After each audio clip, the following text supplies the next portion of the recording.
नमस्कार, आप देख रहे हैं अश्वमेघ न्यूज और मैं हूं आपके साथ मानवी ठाकुर। भारतीय जनता पार्टी के प्रदेश प्रवक्ता एवं मध्य प्रदेश वक्फ बोर्ड के अध्यक्ष सनवर पटेल ने गुरुवार को भाजपा प्रदेश कार्यालय में आयोजित पत्रकार वार्ता को संबोधित किया। इस अवसर पर पार्टी के प्रदेश कार्यालय मंत्री डॉक्टर राघवेंद्र शर्मा, अल्पसंख्यक मोर्चा के प्रदेश अध्यक्ष श्री एम एजाज खान, प्रदेश प्रवक्ता श्री पंकज चतुर्वेदी, पैनलिस्ट श्री शिवम शुक्ला एवं श्री अजय सिंह यादव उपस्थित रहे। अब जब राय मांगी है तो जिनको राय देना है वही राय देंगे, लेकिन यह बात आपकी सही है कि विपक्ष, खास तौर पर कांग्रेस और विपक्ष, इस मुद्दे को अपने वोट बैंक के रूप में भुनाना चाहता है। विपक्ष की आदत सी बन गई है। सबसे पहले तो मैं भाई साहब आपका जवाब देना चाहता हूं कि विपक्ष ने इसको असंवैधानिक कहा। अगर भारतीय जनता पार्टी की सरकार, मोदी जी की सरकार गरीबों की भलाई करे तो विपक्ष इसे असंवैधानिक बोलेगा। 1954 में पहली बार आजाद भारत में एक्ट बना, वक्फ एक्ट। 54 के बाद 1995 में बना। 95 में जब बना तो वो असंवैधानिक नहीं था। क्यों? क्योंकि वो तथाकथित लोगों ने बनाया था, तथाकथित लोगों की मदद करने के लिए बनाया था। फिर 2013 में संशोधित हुआ, जिसके अंतर्गत हम आज काम कर रहे हैं, जिसके अधीन हम आज काम कर रहे हैं। अगर 2013 में संशोधित होता है तो वह असंवैधानिक नहीं होता है, लेकिन आम जन की भलाई के लिए अगर संशोधित 2024 होता है तो उसको असंवैधानिक बताते हैं। इन्होंने, विपक्ष ने एकमात्र एजेंडा अपना बना रखा है, काम हमको करना नहीं, जनता के बीच जाना नहीं, और हमको सिर्फ लोगों को भड़काना है। यह भड़काने और डराने का एजेंडा ये वक्फ बिल से इन्होंने शुरुआत नहीं की है।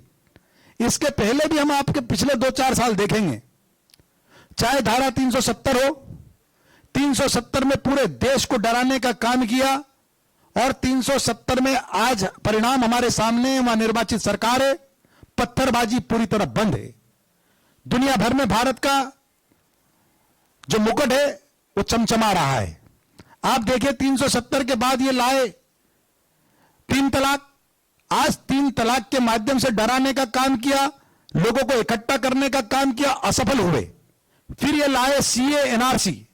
दिल्ली में एक शाहीन बाग पर लोग इकट्ठा हुए और जिले जिले को शाहीन बाग बनाने की कोशिश की। पूरे मध्य प्रदेश के हर जिले को शाहीन बाग बनाने की कोशिश की।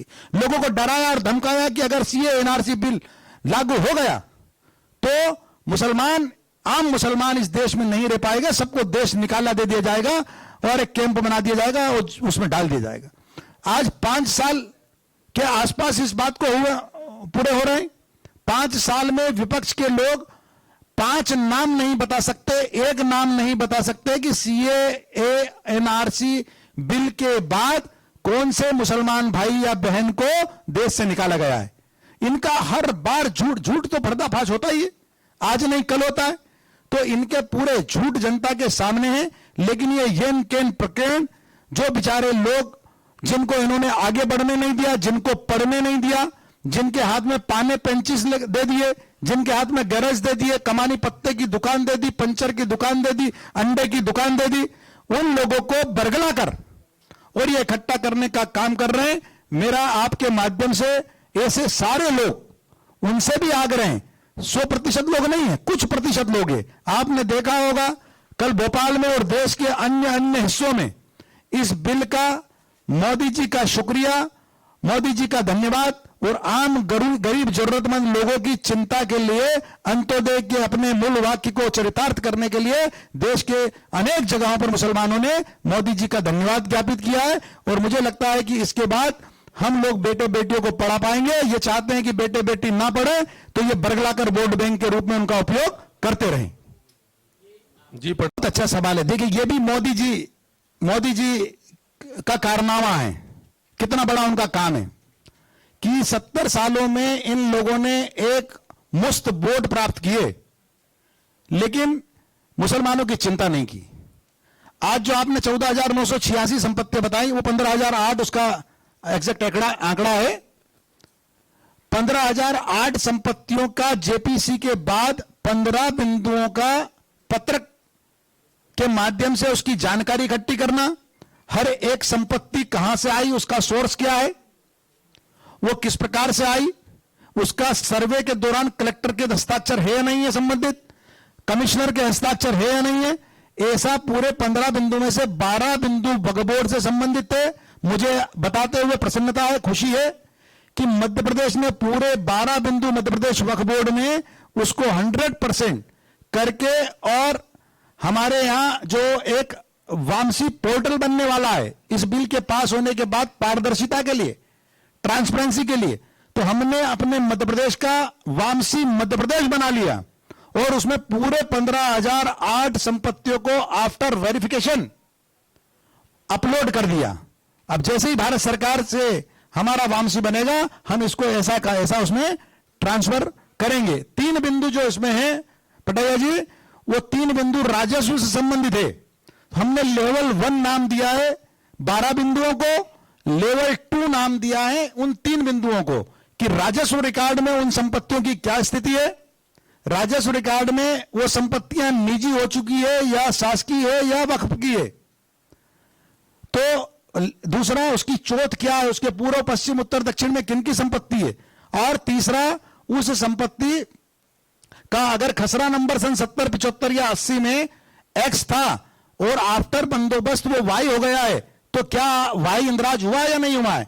तो ये सारे लिटिगेशंस को, सारे अवैध विवादों को खत्म करने की प्रक्रिया है जो देश के यशस्वी प्रधानमंत्री जी ने अपने हाथ में ली है, सुशासन के लिए, पारदर्शिता के लिए इस पर काम चल रहा है। और जो आपका सवाल है वो लेवल 3 पर, लेवल 2 होने के बाद लेवल 3 पर उस पर काम होगा। कांग्रेसी हमने मध्य प्रदेश वक्फ बोर्ड में इस पर जब काम किया तो कांग्रेस के एक नेता पर 7 करोड़ 11 लाख की आरआरसी जारी हुई। रियाज खान उज्जैन, 7 करोड़ 11 लाख रुपए रेवेन्यू रिकवरी सर्टिफिकेट इन्होंने 15 दुकानें वक्फ बोर्ड में बता रखी है और पिछले 20 साल से वहां 115 दुकान बनाकर उसके किराए से अपने घर को अवैध रूप से भरने का काम कर रहे थे। जब जांच हुई तो वहां 115 दुकानें निकली, आपके गोडाउन्स निकले, ऑफिसेस निकले, वो अलग।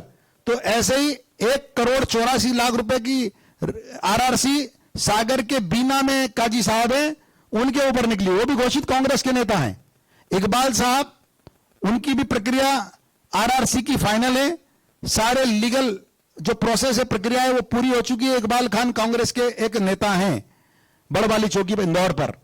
इसी प्रकार नईम खान भोपाल के हैं, उनके ऊपर भी लगभग 1.25 या 1.5 करोड़ रुपए की आरआरसी जारी हुई है। तो अधिकांश लोग कांग्रेस के नेता हैं और आज उन्हीं के पेट में दर्द हो रहा है। 70 साल से वक्फ के हकदारों की संपत्ति को उन तक न पहुंचाकर और उस पैसे को अवैध रूप से अपनी जेब भरना और अवैध रूप से अपने पेट को भरना, और उनका 70 साल में भी पेट नहीं भरा, अब वो उन्हीं का पेट दर्द हो रहा है और वही लोग इस सारे विरोध के पीछे हैं। आम जन जिनका विकास होना है वो तो ये कह रहे हैं कि इन्होंने किया क्या है, जब इन्होंने 70 साल में कुछ नहीं किया तो वो आशा भरी किरण से मोदी जी की ओर देख रहे हैं, देश के प्रधानमंत्री जी की ओर देख रहे हैं, प्रदेश के डॉक्टर मोहन यादव जी की ओर देख रहे हैं कि हमारा इनके साथ ही उत्थान हो सकता है। देखिए, 2 बातें, एक वक्फ होना और एक बोर्ड में इंदराज होना। कई संपत्तियां ऐसी है कि समाज हित में धार्मिक उपयोग के लिए किसी ने अपनी संपत्ति को वक्फ कर दिया, लेकिन बोर्ड में इंदराज नहीं कराया, तो बोर्ड का उस पर नियंत्रण नहीं है। ऐसे ही शासन ने अगर कोई जगह कब्रिस्तान के लिए दी है और वो कब्रिस्तान वहां प्रचलन में है, लेकिन बोर्ड में इंदराज नहीं है, अगर उसको एनओसी कलेक्टर देंगे कि आप इंदराज करो तो ही वहां इंदराज होगा, वरना नहीं होगा। ये तो मैं 15,008 के बारे में भी कह रहा हूं कि जो वैधानिक रूप से हमारी संपत्ति है, वक्फ की वैधानिक रूप से संपत्ति है, वही वैधानिक रहना है। अवैधानिक अगर है तो हमारे पास क्यों है? ना कानून इसकी इजाजत देता है, ना इस्लाम इसकी इजाजत देता है। अगर अवैधानिक किसी की 1 भी इंच की संपत्ति को आप गलत तरीके से इंदराज करेंगे तो हमारा कानून भी सख्त कानून है, उससे निपटेगा, और ईश्वर के घर जाएंगे तो वहां भी ऊपर वाला अल्लाह ताला निपटेगा। रोशन जी, संदीप जी सवाल आ जाए। देखिए, अभी तक धारा 36 है जो 1995 और 2013 संशोधित एक्ट आज प्रचलन में है, उसकी सेक्शन 36 हमको नई संपत्तियों को इंदराज करने का कानून देती है। धारा 36 के अपने कानून है।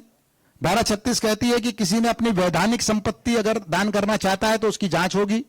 जांच के पश्चात जहां वो संपत्ति है वहां के समाचार पत्र में एक विज्ञप्ति प्रकाशित होगी, पंचनामा बनेगा, नोटिस चश्मा होगा और 30 दिन का अवसर दिया जाएगा। 30 दिन के अवसर के बाद उस संपत्ति को इंदिराज किया जाएगा, अगर कोई आपत्ति नहीं है या कोई गैर जरूरी आपत्ति है तो। लेकिन मध्य प्रदेश ने इस बात को तय किया, हमने एक समाचार पत्र के स्थान पर हम मध्य प्रदेश में 2 समाचार पत्र, जो अब एक्ट में भी आ रहा है, वो पिछले 2 साल से मध्य प्रदेश में ये चीज लागू है कि 2 समाचार पत्र, एक स्थानीय स्तर का और एक राज्य स्तर का, 2 समाचार पत्र में विज्ञप्ति देना अनिवार्य है, 30 दिन का समय देना अनिवार्य है और उसके बाद ही कोई संपत्ति सेक्शन 36 में वक्फ बोर्ड में इंदिराज होती है। अब नया जब बिल आ रहा है और उसमें एनओसी अगर कलेक्टर साहब की मांगी जाती है, कलेक्टर की मांगी जाती है, तो हम उसका स्वागत करते हैं।